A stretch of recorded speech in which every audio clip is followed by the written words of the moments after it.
Hello, everyone, and welcome to episode 5 of Everyday Internal. I'm Jacob Corey. I'm Matt Pavlik. Sean O'Brien. I'm Sam Craven. Today we'll be discussing one of the most loved and hated cards in the Legacy card pool, Cabal Therapy. We've got some feedback from you, the listeners, so we'll be discussing some potential situations you might use Cabal Therapy, and what exactly you want to do in these situations. Let's get into it. We had the Star City Games Open in Worcester, Mass. this weekend. Nothing particularly interesting to discuss about the top 16, but we would like to point out two counterbalance decks that are quite similar to what we discussed last week. So, Matt, do you want to talk about those lists a little bit? Yeah, sure. So it looks like it's 12th place Garrett and 13th place Joshua. So the 13th place list is it's the full-on Helm of Obedience, rest in peace list, running a Singleton Path Exile, Swords of Plowshares, and a full set of Terminuses. So it's running all the removal it possibly can. It's also running 4 Thoughtseize on the board and a Duress. So that's there to fight combo, whatever. I think this deck list is going to change in the fact that either A, it's going to be running Notion Thieves, or, B, you're going to switch to Red Elemental Blast. So if we look at the 12th place list, bringing it up now, we see that it's running the Blood Moon, like we had said. You want to be running the Blood Moon, running a few less Terminuses, and it's also running Blood Moon on the board, Energy Field, Celestial Purge, like it's running the full-on package here. That seems to be the thing for this particular tournament. There's Elves. And also, too, Bryant Cook made a showing with Tess in 5th. I'm not surprised. He's one of the best Storm pilots there is. So, I'm not surprised that he ended up getting there. And, fun fact, if you look in his sideboard, he is running Cabal Therapy. Oh, hey, that's a really good card. Perfect segue into our next segment.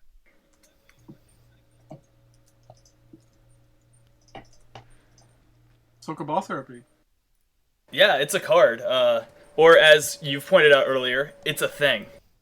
It's a thing, and it seems strictly better than Duress in most situations. Wait. We don't use the term strictly better on this show unless it's applied to, something that's obviously strictly better, because the worst thing is to get called on calling something strictly better and then to have somebody bring up the corner case. You mentioned a good point, which is it's very hard to compare two dissimilar cards in the game of Magic. It's very hard to compare two dissimilar things in general. So Cabal Therapy. Let's just talk about what the card is for those who are uninitiated. It's targeted discard, targets a player, you name on resolution.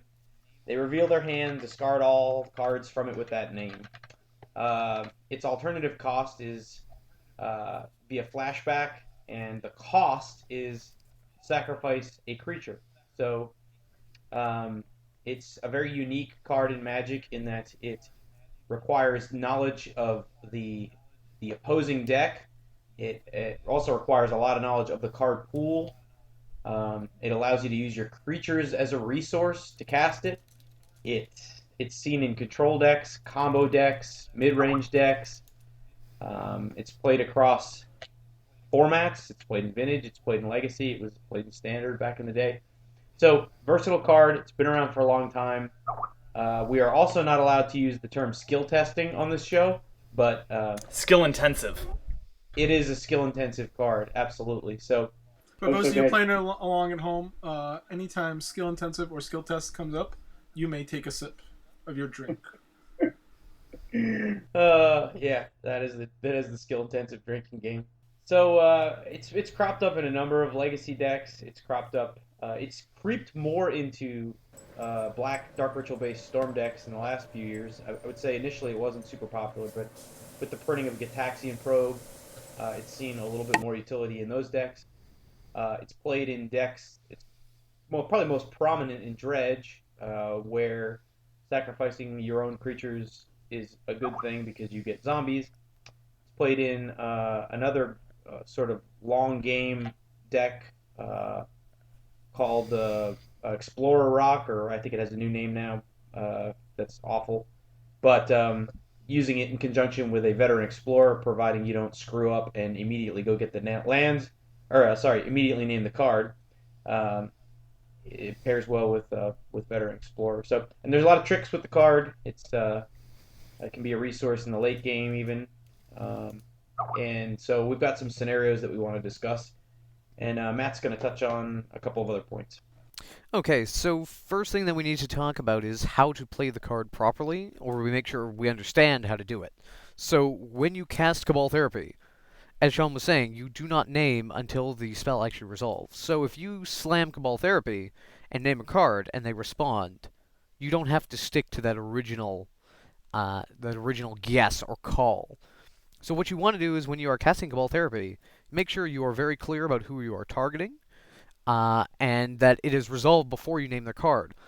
Also, too, many times your opponent will actually just flop down their hand in response to a Cabal Therapy, thinking it's another discard spell. Whether that's a good or a bad thing is really up to you to decide. However, just be careful about that. Also, too, if Cabal Therapy is sitting in your graveyard and they have a Deathrite Shaman and it is your turn, you can flash that back. This seems very simple, but it's just something that you need to watch out for. If you're flashing it back by sacking a creature, the cost has been paid. They cannot Deathrite Shaman and get rid of it in response. Just to be very clear, it's a very simple thing. I know some of you have probably been playing for a long time, and this is very, very basic. However, a lot of people, are kind of wary about flashing back their Cabal Therapy because he or she has a Deathrite Shaman. So, don't have to worry about it. Now we'll pass it on to Sam. Alright, so we've got a whole bunch of different situations that people tweeted us, emailed us, etc. About what would we do. Let's start off with probably the most, easily accessible deck amongst the ones we're going to talk about. Just a mid-range, generic mid-range deck that uses creatures to win, like Dead Guy Ale. So, scenario is you're on a stock Dead Guy list. You've got Souls, Stoneforge Mystic, Confidant, Swords to Plowshares, a package of targeted discard, Thoughtseize. We'll post the list in the show notes. But it's essentially just a black-white mid-range deck that seeks to disrupt early, land a threat, and equip it and win the game. So let's go through a scenario. Nothing super exciting here, but your opponent is on the play, and he plays a Misty Rainforest. He fetches a basic island. He casts Ponder. He chooses to shuffle. He draws his card, and he passes. Your hand is Marsh Flats, Swamp, Cabal Therapy, Stoneforge Mystic, Mother of Runes, Wasteland, and Swords to Plowshares.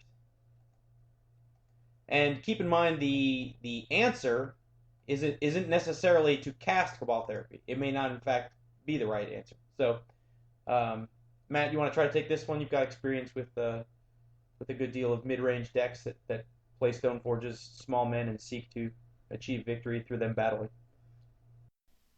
So I think you first have to try and see what they're on. So judging by the fact they're playing Misty Rainforest might suggest possibly a green splash, maybe not though, because there's so many fetches it doesn't really matter. So Island Ponder could be some sort of like Omni deck.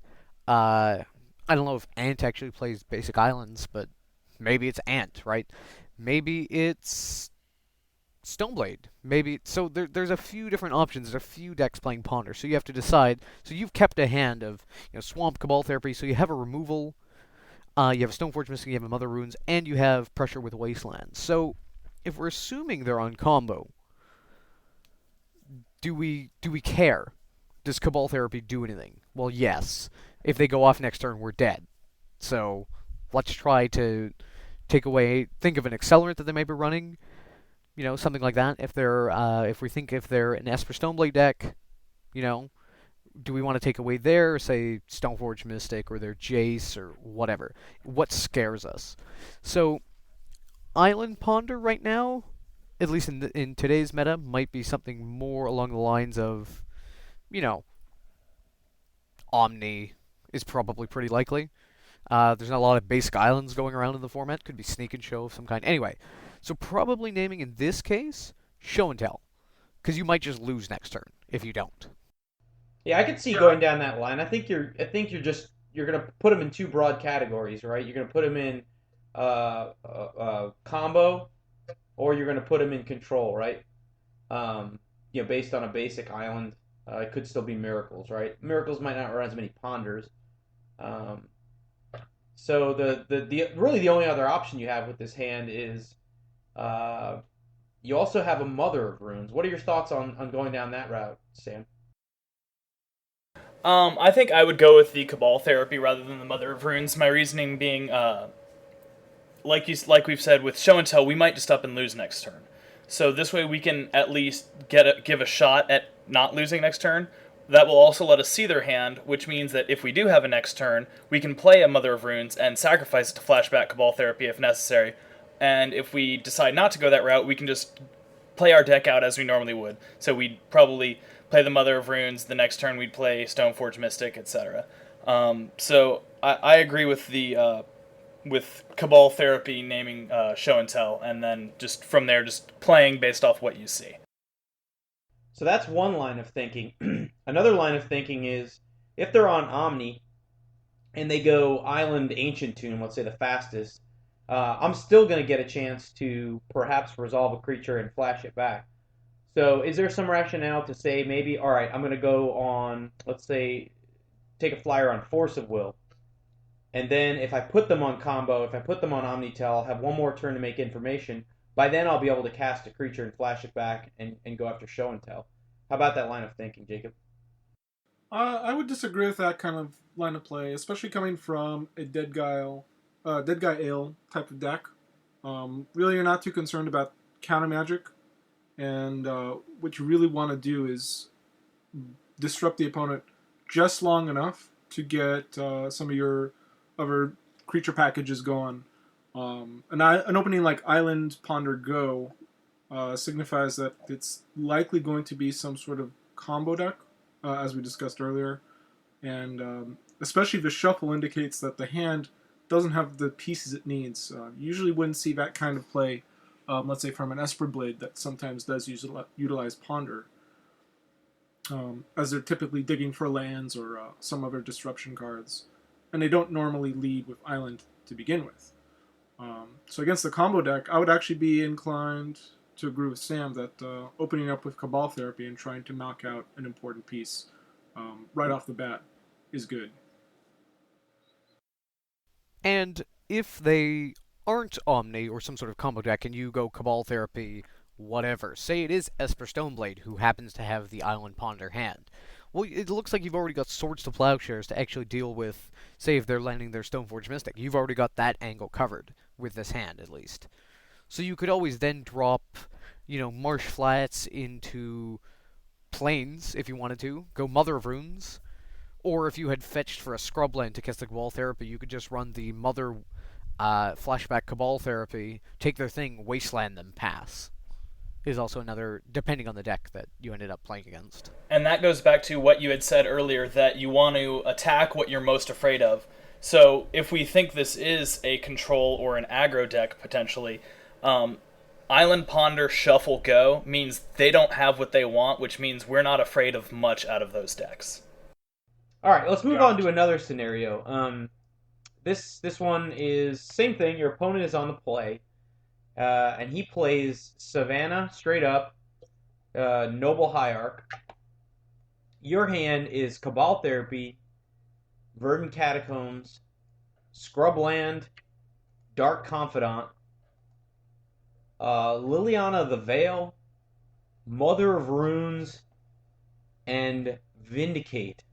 Justification for our French listeners. So this is a different scenario. We smell Maverick here. We smell a mid-range solution. How about this, Jacob? What do you think about this scenario? You're pretty confident your opponent is on Maverick, and you've got a good keepable hand, but you notably lack Swords to Plowshares.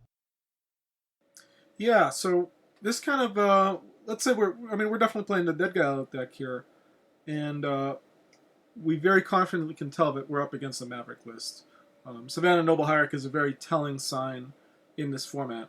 So one thing we need to identify against this Maverick deck is that the real threat, especially from another aggro deck like such as ourselves, is going to be Knight of a Reliquary. But that's not the only threat that we have to worry about. There's also Green Sun Zenith, which can tutor up any good answer to whatever game plan we're trying to assemble. So with this kind of hand and this kind of opening, I would actually lead off with Scrubland into Mother of Ruins, which is really going to set the tone for the match. That's one of the most important cards in the Mother of Ruin mirror matches. You want to be able to get your creature out early and protect them from any potential removal. In this hand, I would actually use the Cabal Therapy possibly on turn 2 or 3, depending on how my opponent would play their second turn. Matt, do you want to talk about maybe another line of play with this hand? I think another possible line of play is that you could also Cabal Therapy on turn 1 to go grab Swords to Plowshares, because you know he's on Maverick. This is a pretty telltale Maverick opening play. So if you Cabal Therapy turn 1 off of, say, the Scrubland or the Catacombs or whatever, you can go grab Swords to Plowshares. Swords to Plowshares protects your Mother of Runes. Possible removal that you may face. Now, another play is I agree with Jacob in the fact that you could just play out Mother of Runes to go basically bait a Swords to Plowshares, so you can easily cast your Dark Confidant without having to worry. That's also another possible play. Well, as you play the match down a few turns, you know one thing if you're the dead guy player, and that is Active Mom and a Bob is probably going to win you this game. Like, it's going to be hard. If he can't remove your Mother of Runes, I mean, it's not like Maverick runs 8 Swords to Plowshares. Very light creature removal package that's almost all targeted unless they can get into their equipment package. So, and of course you always have the option to flash back. So, I mean, it's, once you see his hand, you have 2 creatures to flash back with, not that you want to flash back on a sack Bob, but you're going to be able to buy back the card advantage, with a Mother protected Dark Confidant pretty quickly. And also you've got Liliana the Veil to back it up as you kind of move down. You look at your opening hand, you're moving into your second, third turn, sort of mentally. Sam, any thoughts about this type of opening? Well, it sounds like what we've agreed on thus far is that Mom followed by Dark Confidant is what we want to be doing at some point. I think I would go for just running Mom out there rather than Cabal Therapying them. So what we've said we're most afraid of is Swords to Plowshares on either Dark Confidant or Mother of Runes. I think run them both out there. And then our next thing that we're most afraid of is a Knight of the Reliquary. Well, if we have a Mother of Runes, blocking a Knight of the Reliquary isn't really a problem. And with Vindicate in hand, if we draw another land, we can Vindicate that Knight of the Reliquary if we really need to. So I don't think we cast Cabal Therapy here just yet. Maybe wait for a little more information. I think we go Mother of Runes, looking to go into a turn 2 Dark Confidant. One other thing to keep in mind is the mana we kept. We kept Catacombs Scrubland. So what does that tell us? We don't have access to basic planes. So, another important thing would be to think about, well, one valuable thing that we can do is we can play a basic land turn 1 and cast Cabal Therapy off Swamp and at least see if they have Wasteland. Not that, we only have a Scrubland in our hand, but maybe we draw into a fetch. But the information might help us protect our mana base against a deck like Maverick, which is going to try to attack our mana base. So, anyway, an interesting scenario where you maybe want to protect your creatures as opposed to keep yourself from being omnitailed out of the game. So, Jacob, why don't you fire up the next scenario? All right. So let's change the pace a little bit here. Now we're in the middle of the game. So this is not kind of an opening, but we're up against a rugged Canadian threshold kind of deck. We started our third turn. We've just drawn Cabal Therapy. In our hand, we have the aforementioned Cabal Therapy, Stoneforge Mystic, Swamp, and a Sword of Fire Eyes, looking pretty grim there. Unfortunately, we wish it was in the deck, but such is variance. Our opponent is on 4 cards, one of which was revealed during the last turn to a flipped Delver. The card is Dazed. You've already mulliganed, so you're down a card or 2 to your opponent. Last turn, your Dark Confidant got Dazed, much to your chagrin. And the turn before that, your Mother of Runes got bolted. So this Canadian First World player has gotten pretty good value on you so far. He's got a lot of tempo built up. Matt, why don't you tell us how you would play this scenario? How would you lead into your third turn here? Well, I definitely think our Rug Delver opponent has a case with the run goods. So, it happens. So you're sitting on 2 basic lands, which is pretty good. So you're definitely okay with that. You're not going to get wastelanded out of this game. You're fine. So he has a daze in hand, or she has a daze in hand. Your only creature in here, you have a piece of equipment and 1 creature to hook it up to. So the problem is they have a 3/2 that's going to be beating you over the face. You have a piece of equipment that doesn't attach to anything if your creature gets removed. So I think the play is Swamp, Cabal Therapy, taking the daze, casting Stoneforge Mystic. Thought process: you actually want to cast your Stoneforge Mystic. He's probably going to daze it anyway to use up your mana. So you're going to have to pay anyway. Now, if he has 4 cards in hand, say he has a Force of Will. So if you call Force of Will, it might not be there, and they still have the daze. So if you were to play Cabal Therapy out, then you have plain Swamp untapped, you actually can't cast your Stoneforge Mystic, because you're just going to get blown out. If you cast Cabal Therapy naming Daze, you definitely take the Daze, and possibly the blue card that would be pitched to Force of Will. So we can't really think that, or we can't count on the fact that they might have, removal or whatever number 3. I mean, if it happens, it happens, right? So I think the play here is probably Cabal Therapy taking their Daze, and then possibly disabling a Force of Will, play the Stoneforge Mystic, fetching, I guess, Umezawa's Jite. Maybe even Batterskull. Yeah, I guess if you're looking at it, he's already burned a bolt. So it'd be a matter of, whether you're betting that he has, any more removal in hand. Seems like the odds are not with him, but I think at this point in the game is likely going to be lost, to your point, if you can't stick this Mystic and get it suited up in the next, basically, 2 turns, right? Yeah, this is kind of a different situation than the ones we've gone over before. Obviously, we're in the middle of a game. And at this point, we're not so much trying to stop them from winning as much as we are just trying to stem our own bleeding. So this is one I looked over this, and I couldn't come up with a good name, and I think Matt's absolutely on with Daze, because pretty much I think they're probably going to Daze your Cabal Therapy anyway, and if they do, great, you got exactly what you wanted out of Cabal Therapy, you just don't know what their hand is. Other possibilities, I guess maybe if you're afraid of another creature, you could name another creature, but I think Daze is the correct play here. So, if we suppose our opponent played a fetch land during their turn and didn't crack it, and then we were in our situation that we're in now, does that change what we're doing? Well, let's look at it. Okay, so if they have an uncracked fetch land, it could mean that they have a Brainstorm. So if they have a Brainstorm, they would want to, Brainstorm, crack the fetch land, throw away the cards they don't need, draw into fresh cards. So does that change your line of play? Maybe, maybe not. So, can you actually ever get the Brainstorm? Very unlikely. If you Cabal Therapy, most of the time they're going to go hide their good cards anyway. Because if you name the blowout play, well, then they're just hooped. So you're never going to actually... Yeah, I mean, with regards to naming Brainstorm, I think if you absolutely have a jacked up hand at the start of a game, and you're on the play, and you've mulliganed, and you want to just throw a blind glue card out there like Brainstorm against a Star City event or something where 60% of the field's going to be playing Brainstorm, I think that's an okay call. But other than that, I don't know. A lot of the cantrips have equal value anyway, so just sort of naming them is usually is usually moot,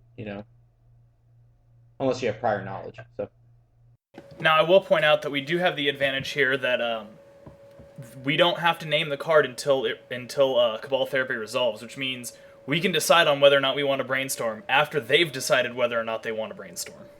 Yeah, and daze it as well. So So Yeah, that's a good scenario. Let's suppose that our opponent did cast a brainstorm in response to the therapy from our third turn. Uh, what would be the most likely card to name here if you wanted to resolve the Stoneforge Mystic? I think you still have to name days because you just can't. You know he had it, and you can name Lightning Bolt or whatever you want to name too. But I mean, again, we've established that if we can't stick a man, we're going to lose this game. So I mean, you could take a flyer on Lightning Bolt or whatever, but I still think you have to resolve this Mystic. Maybe not this turn. I mean, but what are you going to do? I mean, are you going to ship the turn with 2 lands up, or are you just going to run your Mystic? I mean, I don't know. It's a tough. You're in a tough spot either way, but I think you know. Yeah, I think Daze is still the correct call here. My first reasoning for that is I think most players are going to be pretty unlikely to hide a Daze, given what else they might have in their hand. I think hiding a Daze is pretty unlikely. If they do they do hide Daze, well, you still get the knowledge of what's in their hand and the knowledge of, okay, there's a Daze coming up, probably the next card, so you know what their plan is for the next turn. If they brainstorm, yeah, I think naming Daze is still the strongest play here. Okay, I think we can pretty much all agree that we want to get that Stoneforge into play. So yeah, playing your dudes is important in Legacy. I think another possible yet less optimal path or decision tree to go down is jamming the Sword of Fire and Ice on turn 3 into the Daze, just to draw out the Daze and then saving your Cabal Therapy for something else. I think that's a very, very poor way to do it. However, I disagree with that line of play, especially when you're playing against Reg Delver. oh, of course. Not only do you know that the Daze exists, but you also are aware that Tarmogoyf is in their deck, which means more or less you're going to be pumping up Tarmogoyf for free. They get to reset a land drop for their fetch land brainstorm shenanigans, and essentially you're throwing away a card which isn't going to achieve much. Correct. So I don't think just throwing away the card to get rid of that Daze is going to be the best line of play there. A big Goyf is a big problem. We had some input from our listeners, I believe. Is that correct, Sam? Yeah, we've got another one here. Ross emailed us.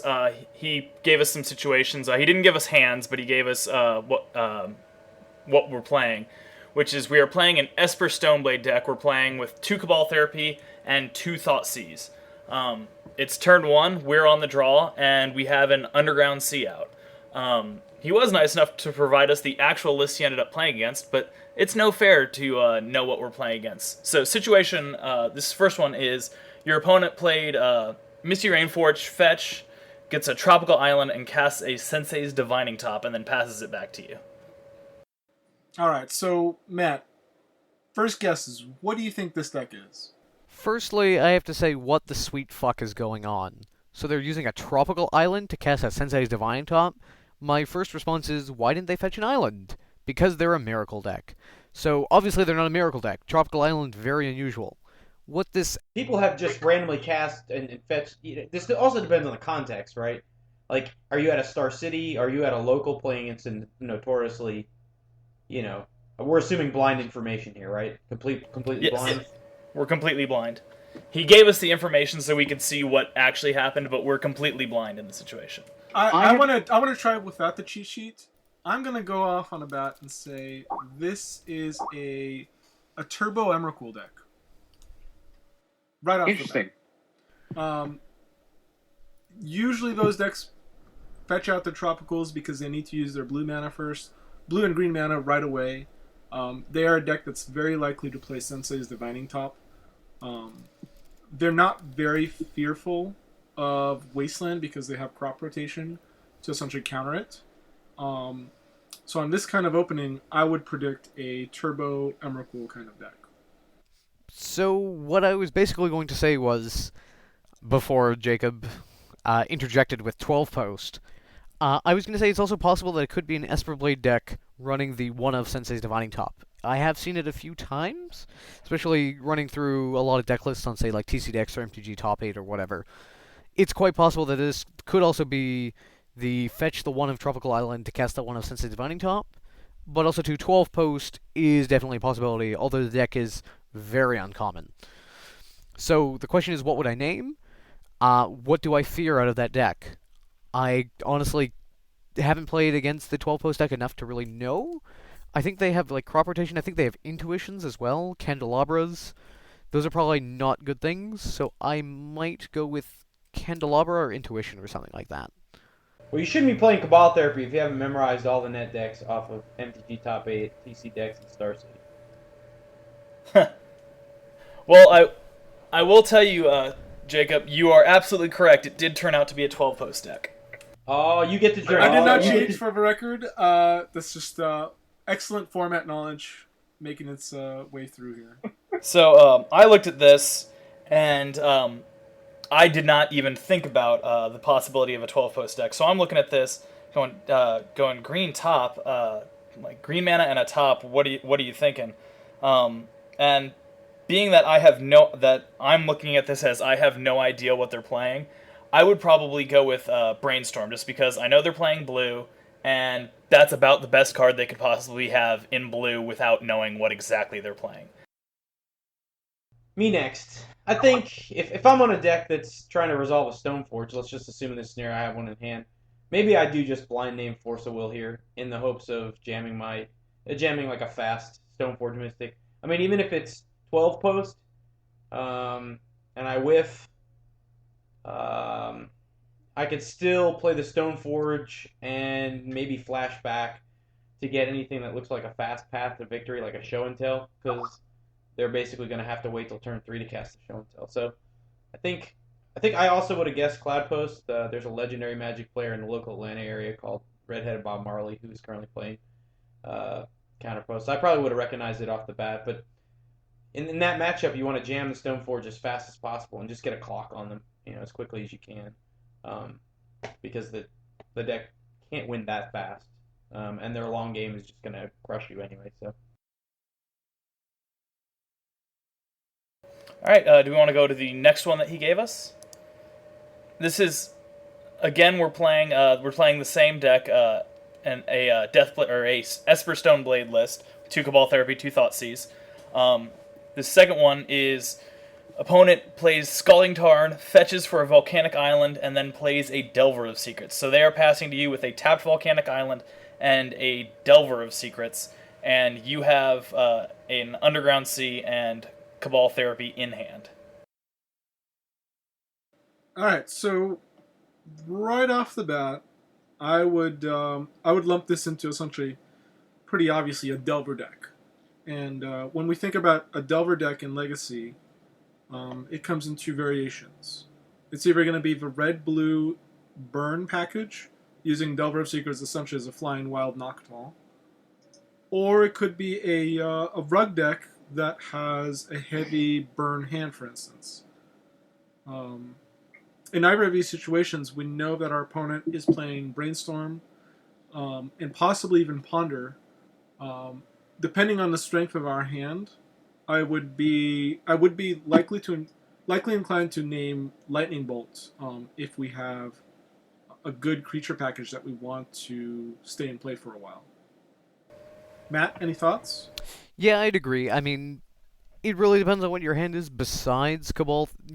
I would obviously, against a deck like this, I know that they're playing Wasteland and possibly Stifle, go for, fetch a basic, if I could. If I am committed to the Underground Sea Cabal Therapy play, if I'm thinking that they're on blue-red, like Price of Progress deck, Snapcaster amazingness, I probably, if I'm trying to land a Stoneforge, I pick a removal piece. If I'm trying to build up to, say, a Jace with nothing else in hand, I might name like a Stifle or something to protect my mana base and try and develop. If I feel that they're on Rug, again, it depends on how many answers I have. I think you still go for the removal. I agree with you. Or you could also go for if something really scares you. Like I said, like Stifle, if a Tarmogoyf is going to beat you down and you have no way to deal with it, those are all legitimate things that you could name. Or if it's completely unknown and you're kind of in a middle scenario where you kind of have a little bit of removal in your hand and you have a little bit of game, just going for brainstorm might be okay. Sam, what do you think? Yeah, I'm gonna look at this, and my local metagame mirrors the national metagame, like the Star Cities, very closely. So I'm gonna look at a volcanic island into a Delver of Secrets as definitely being Rug. What exactly I name here is gonna depend a lot on what I've got in hand. If I don't have a way to deal with creatures, I'm probably going to name Termagoyf. If I've got a lot of guys on the ground that are going to be able to block a big Goyf, I think I would name Brainstorm, because I don't want them being able to force Delver to flip. I want them to have to get lucky on it. And if I've got something like a turn 2 Stoneforge Mystic that I'm going to be able to play into, then I'm probably going to name Force of Will, because I want that resolving. And this is one of the reasons that I'm playing Rug so much right now, is there's just so many different things that Rug can attack. So it's kind of, you can name almost any card in that deck, and it's probably a good call on your first turn. I want to interject here and come back to the naming the Tarmogoyf. You're assuming that you can't really deal with the Tarmogoyf. It seems like an interesting position to be in, especially when you're facing down a Delver on the first turn. Is there any other ways that you might be able to mitigate that? I mean, I think in a big tournament, I think if I just see Volcanic, I see enough blue-red Delver at these Star Cities that I might be more conservative with my Cabal Therapy play, and a skew green, I might name, again, and to Sam's point, without a complete hand, it's hard to read, but I think if I have a Stoneforge and another land, I'm naming Bolt. If I don't have any creatures and I just have, let's say, a small counter magic package, and I'm leading into a Jace or whatever, or I've got a click or something for the third turn, maybe I'll try to take them off counter magic, try to take them off Force of Will. But I think without an incomplete hand, I think it's tough to say. But I don't think I would go in the green direction. I would think that an Escalade deck could deal with a Tarmogoyf, hopefully. But again, with incomplete information, it's hard to make concrete decisions.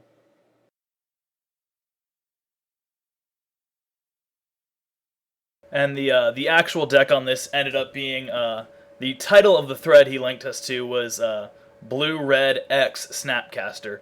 And in general, he didn't give us a specific deck list, but it looks like this is, like you said, a blue-red burn type of list.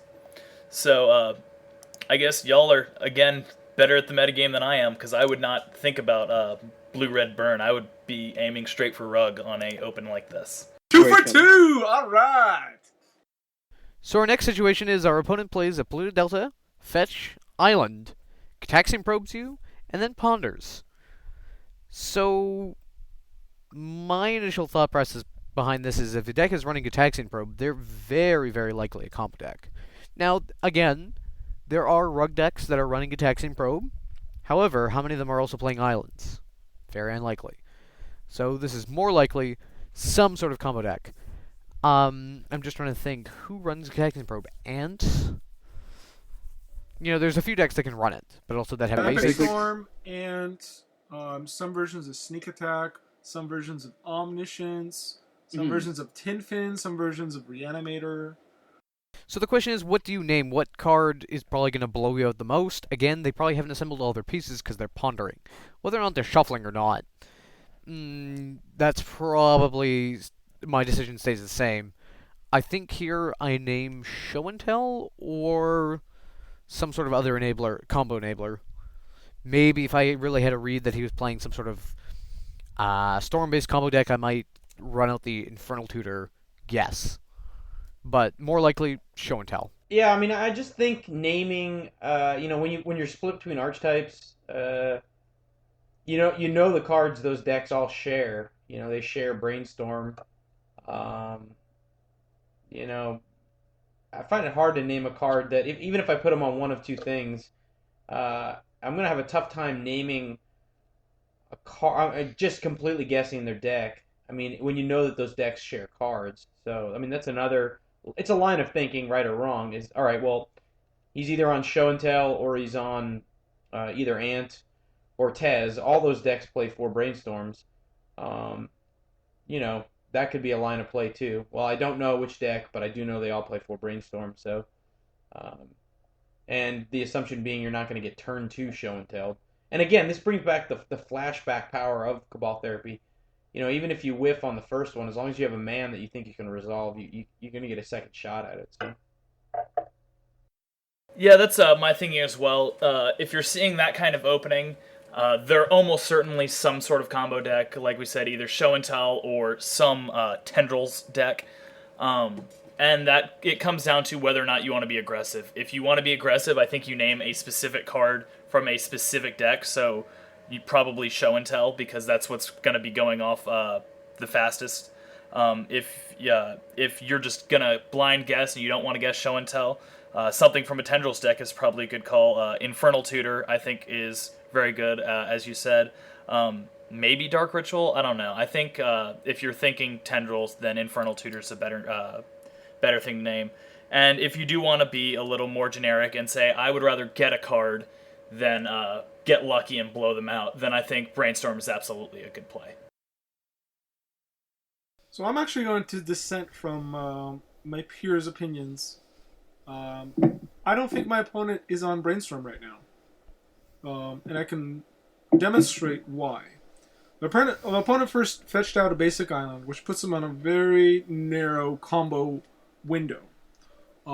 Next he casts Probe, so he's seeking information. He sees that we have a Cabal Therapy in our hand, and a means to cast it.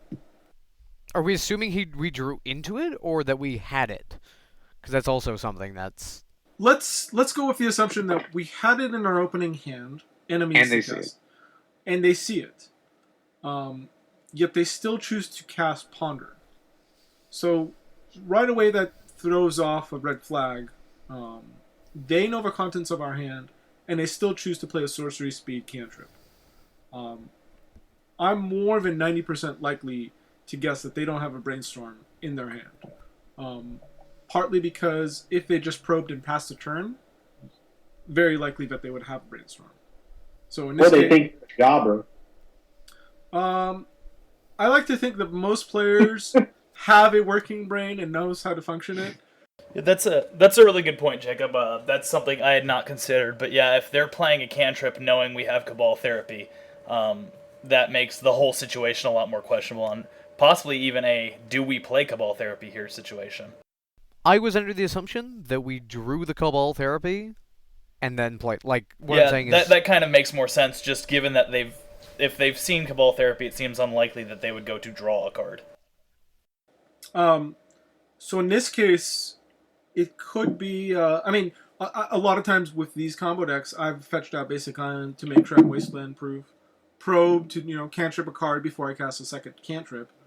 With the intention of casting Brainstorm and then fetching again on turn 2 to utilize Brainstorm to its fullest. If the Cataxian Probe is cast seeing a discard spell, I would likely be very hesitant to cast the Brainstorm, to cast the Ponder into a potential turn 1 Cabal Therapy. So I would likely put my opponent not having Brainstorm in his hand when he passes the turn back to us. That would still, leave us with a very wide open field of which combo deck am I facing against. Seeing the Polluted Delta may give a little bit of a hint to maybe a possible Black Splash. Now I realize a lot of these scenarios, it's pretty much the island that's the most important, and Scalding Tarn, Misty Rainforest, Flooded Strand, and Polluted Delta all fetch Basic Island. But I think the Delta here is the giveaway, and I would likely put it on a Storm-based combo deck. So, I think there's a lot of... this one is actually a pretty good example of how being able to read an opening from your opponent can actually set the tone of how you play those Cabal Therapies. and essentially guessing what your opponent might be playing just within the first few turns. I highly recommend Fervor Reading from Star City. There's a writer, Karsten Cotter. He writes exclusively about Eternal formats, mostly Legacy, a little bit of Vintage here and there. There's an article released just last Friday, and we'll link it in the show notes. But very, very recommended reading for getting into Legacy format, or even just Eternal format. So let's shift gears a little bit. We had one other piece of news this week, and that is the spoiling of Magic the Gathering 2014 core set. I know I'm excited. For those of you who are exclusively Eternal players, this probably has you about as excited as getting kidney stones, as it contains not really many new cards of interest. I can't speak to the set's impact on Standard because I don't play Standard, and we are everyday Eternal, not everyday Standard. So I think we're going to take a look at this set from an Eternal perspective, and just looking at some of the new cards as far as what might be playable. They're few and far between. A couple of interesting ones to take a look at. I'll start with a man who looks very similar to another man that we already have, and that is the Fiend Slayer Paladin. He's a rare 2/2, white, 1, human knight, first strike, lifelink, and because protection from red and black is too difficult for the average Standard player to understand, he instead can't be the target of black or red spells your opponents control, meaning you can fire breathe him if you want. You guys see this guy replacing any other white 3-drops like Mirren Crusader or God forbid Knight of the Reliquary? Anybody think this card has any remote chance to be a playable card? No, I think this is strictly a Standard and limited type of card. It's strictly worse than... and here I'm actually using a strictly worse than Paladin and Vec. I think having the protection from red and black is a learning opportunity for newer players. And I'm a little bit disheartened to see the templating changed from, actual protection to a hexproof style of protection, which means that you can interact with it with your red and black spells, but your opponents cannot. And I really don't like this change. I think if you're going to give it some sort of protection, make it universal, not just your opponents can't touch this. Fair enough. Anybody else have a comment on this guy? I have no interest in him. Matt, anything? I would say that it's basically Mirren Crusader is way better than this guy. He doesn't have actual protection, so you can't swing past black or red guys. Like, sure, the first strike lifelink is fine. Don't get me wrong. 3-mana 2/2 with first strike and lifelink, probably in Standard that's not too bad. But the fact that it actually doesn't have real protection is actually a problem. Sure, it doesn't get abrupt decayed, but it means that your 3/3 garbage black creature actually is a wall for this guy. Yeah, that's my thought. That's probably why they didn't give it protection, is otherwise that would be just way too good to have this guy at that cost. The only cards I'm particularly interested in this set, Young Pyromancer has gotten a lot of talk. A lot of people think it's really bad. I'm reserving judgment. It's a 1 and a red, a creature human shaman. It's a 2/1. Whenever you cast an instant or sorcery spell, put a 1/1 red elemental creature token onto the battlefield. I don't know if it'll do anything, but it has potential to be a cheaper Talrand, which has seen some play in Vintage as a way of, at least this is how I've used it, is if your combo doesn't go off, well, you have a whole bunch of Drake tokens in play, and that's pretty good anyway. Again, I don't know how good it's going to be, but I think it'll be interesting to watch. The other one that was real big news for a lot of people is Scavenging Ooze. And we've talked about Scavenging Ooze, and that what most Legacy players probably care about most is that now they can have foil Scavenging Oozes. Only other thing that's particularly interesting about it to me is that means Scavenging Ooze is in Modern.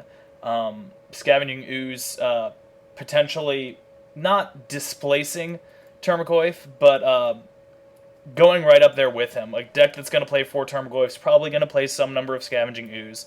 A Scavenging Ooze can occasionally become a wall that a Termagoyf can't swing through. I don't know, it's always interesting to see cards like this that we already know what they do, but we don't know what they do in these new formats like Modern. So that'll be fun to watch and see how well Scavenging Ooze does in Modern. I personally don't see too many. I mean, there's a lot of kind of cool things like Haunted Plate Mail is interesting. Seems maybe like it's sort of cool. The art's not too bad. Like, there's a lot of cards that I'm seeing that are like that. Like the Ring of 3 Wishes, flavorful, interesting. Actually good? No, not very many cards. I mean, I enjoy the fact that I might be able to open up a Mutavault. That's something. The Young Pyromancer seems like it could be not too bad. I'm not sure if it's like in a burn deck if you're going to want to actually take out 3 damage for 1 mana burn spells to actually bring this guy in. I don't really think that's where I want to be. I agree with the Scavenging Ooze. Scavenging Ooze is going to help combat Deathrite Shamans in Modern. So I'm not terribly familiar with how pervasive Deathrite Shaman is in Modern, but I'm assuming it's pretty darn out there. Like, I'm assuming the card's really good. Considering it's a mid-range format, I'm assuming there's Deathrite Shaman fucking everywhere. So Scavenging Ooze is nice because you can, basically activate multiple times and gank their Deathrite Shamans. Well, you have your own Deathrite Shamans. Seems fine. I'd probably, in any deck running, like, say, 4 Tarmogoyf and 4 Deathrite Shaman, you might go down to, like, 3 Tarmogoyf and then add in 2 Scavenging Oozes. Looking at the other cards, I don't see Thoughtseize. Makes me sad. So unless they reprint it in Theros, I'm going to be sad again. So that's all I have to say. I'd like to give a few thoughts about M14 core set. First of all, I'll give three cool things and 2 bad things about it. So we'll start with bad news to end on a positive note. The bad thing, this set is strictly worse than Portal original set. So, don't go into the local gaming store expecting to be wowed by a couple booster packs. This set's not really that powerful.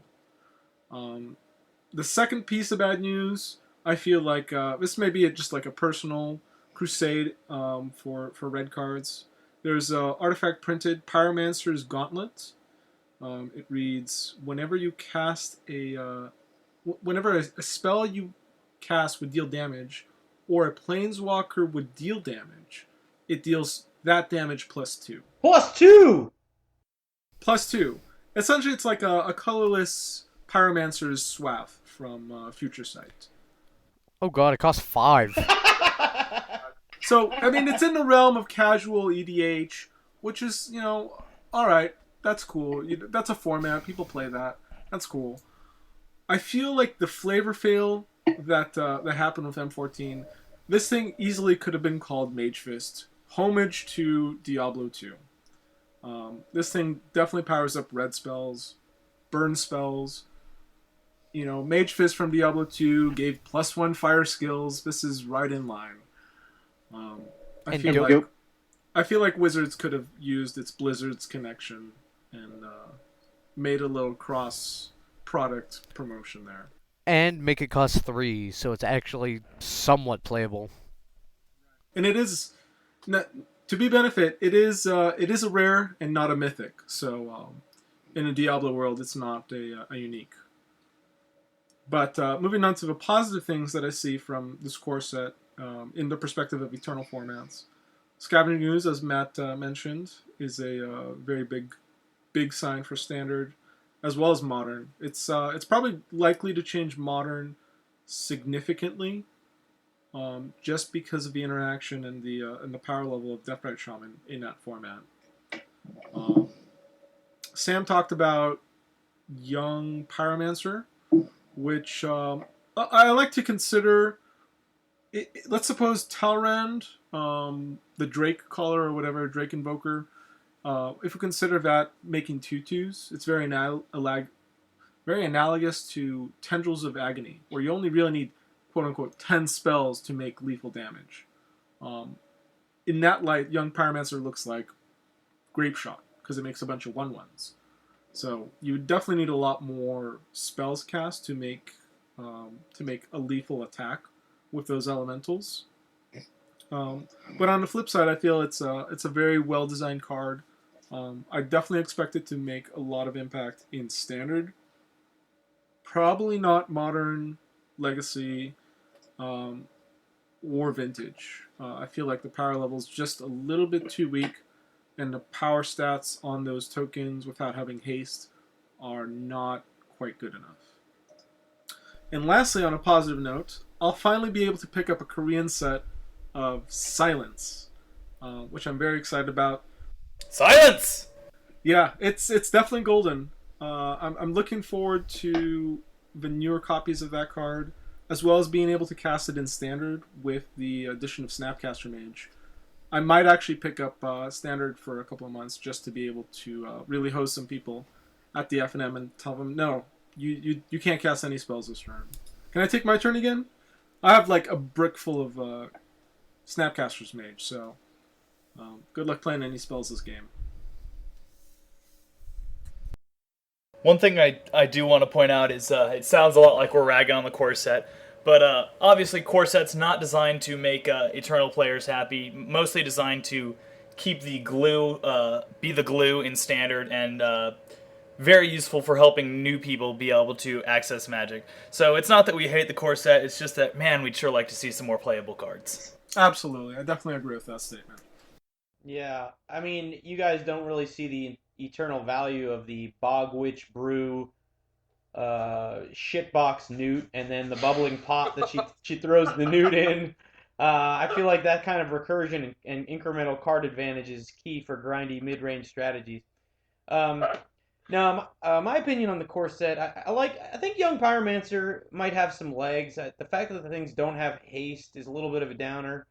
I could see him maybe in a shell with Niv Magus Elemental in Legacy, which is kind of a fringy deck. Abrupt Decay has put a little bit of the kibosh on it, but in a shell with a bunch of Storm cards, and maybe replacing Kiln Fiend. I don't know, maybe Kiln Fiend's actually better than this guy in that kind of deck. But at least you get some residual value if point removal hits one of your guys. So I don't know that he's awful. He might need it. It's nice that he's red 1, but again, he's just going to go into a blue deck, which is basically what the Niv Magus Elemental deck is. We're probably going to get crucified on the casual sectors of the internet if we don't talk about the slivers at least a little bit. There's a 1 mana blue winged sliver who's friends only sliver. They're all friends only slivers, and they don't even look like fucking slivers, but.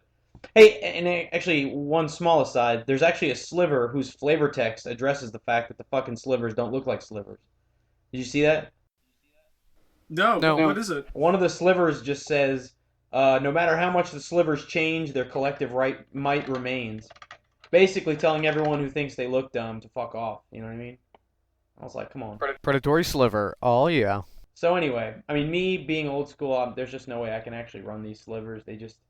They don't look like slivers, but I think the blue one, if you're going to put a 1 blue converted mana cost sliver in your deck that isn't named Sidewinder Sliver, the flying one's pretty decent as far as slivers go. But it does have the amazing keyword. Amazing, it is a keyword. Not to get too much into slivers, because people just automatically call them merfolk and then point out that they're basically worse, which everyone knows, but Sliver's problem is the fact that it's a tribal deck with a bad mana base. Not really that its tribe is necessarily bad. Their tribe is actually pretty sweet. It's just the mana kind of sucks a little bit, and if you don't go Vile Go, they're not very good. But some of the slivers are okay. Yeah, Young Pyromancer might be slightly playable. He's also very playful, especially with his local priest. I think that.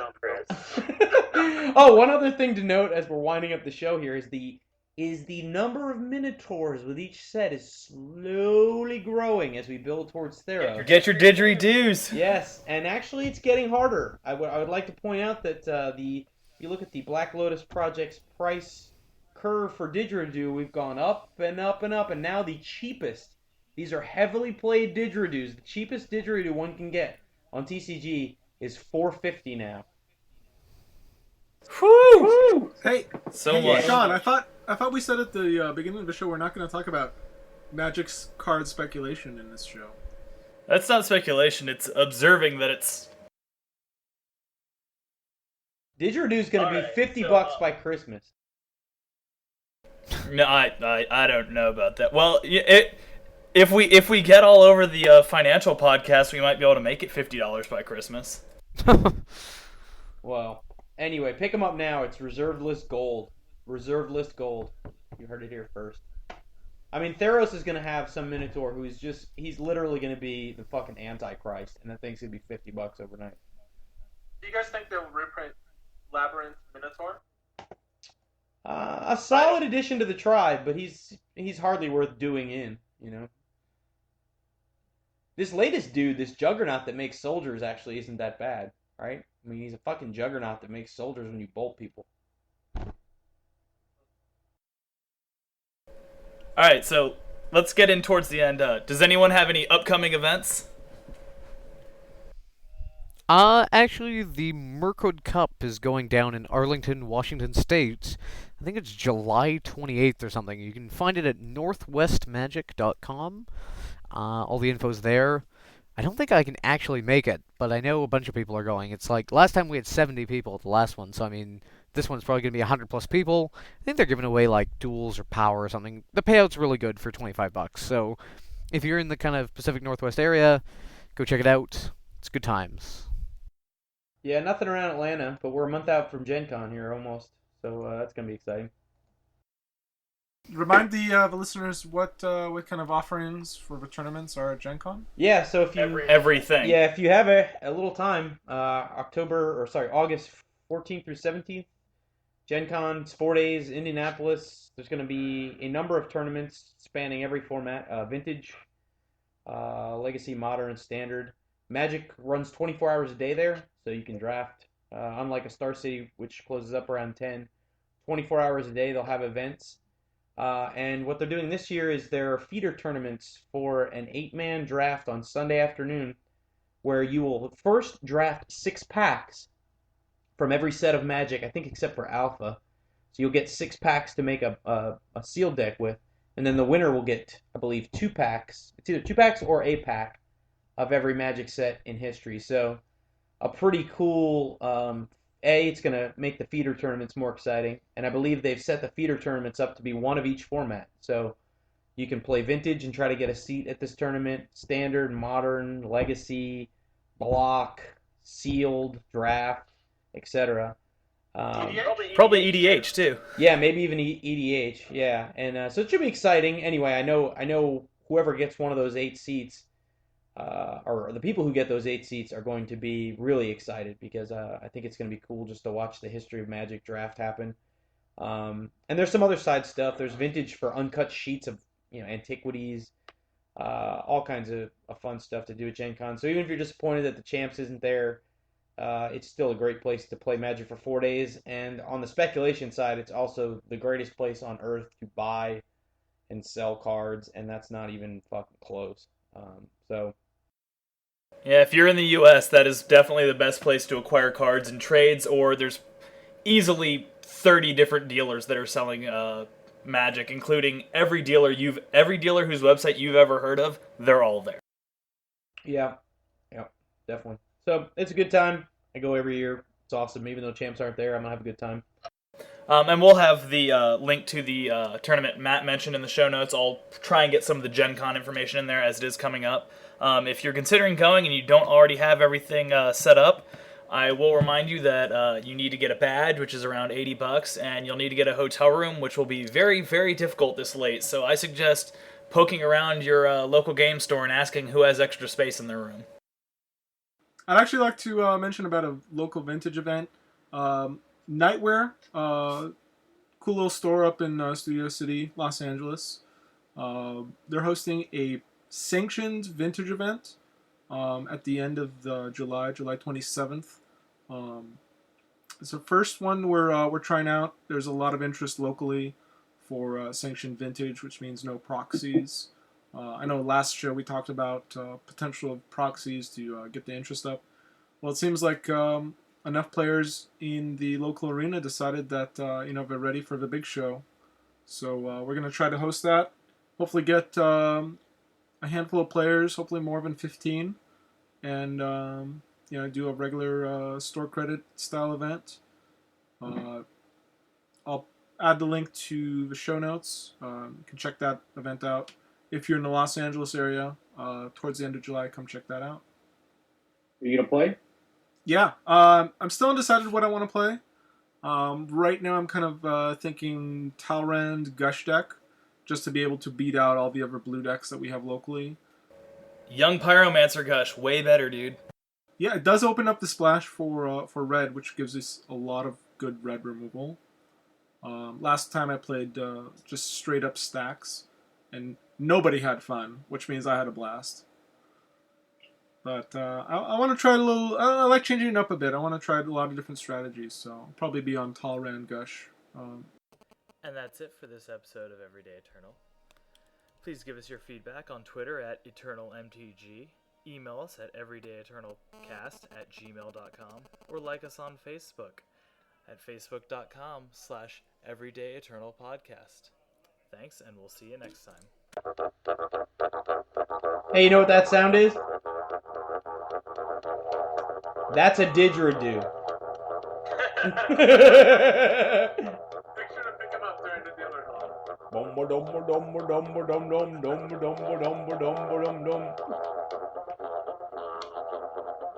Get down, Aboriginal guy, playing on his didgeridoo. Just a big tube. Minotaur flying at the sky on the Aboriginal man. Yeah, didgeridoo.